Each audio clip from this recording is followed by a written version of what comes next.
ఈయన ఎవరంట?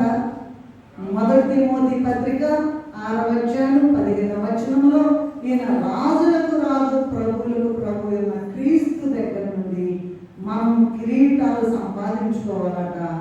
మనం ప్రభు మనకిచ్చేటువంటి కిరీటాలు అనేక రకాలుగా ఉన్నాయి. వాటిని గురించి మనం ఇప్పుడు ధ్యానం చేసుకుందాం. నంబర్ 1 కిరీటం ఏంటంటే మహిమ ప్రభావముల కిరీటం. మహిమ ప్రభావముల కిరీటం.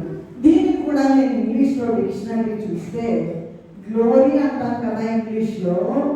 ఇక్కడ అక్కడ ఏముందంటే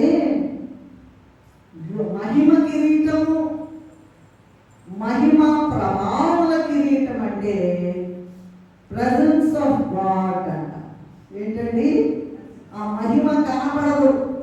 రిప్రజెంటేషన్ ఆఫ్ హెవెన్స్ ఓపెన్ అంట. పరలోకం తెరవబడుతుందంట. మహిమ అంటే ఏంటంటున్నారు? ఆ చూడటం, ఏదో చూడటం, ఆ డాన్స్ చూడటం, ఆ సినిమా చూడటం, ఆ డ్రామాలు చూడటం, ఈ టీవీ చూడటం, తొక్కాక పడేసి ప్రభువుని చూడడము. ఏంటంట? ప్రెజెన్స్ ఆఫ్ గాడ్, దేవుని యొక్క ప్రత్యక్షత. రిప్రజెంటేషన్ ఆఫ్ హెవెన్స్ ఓపెన్ అంట.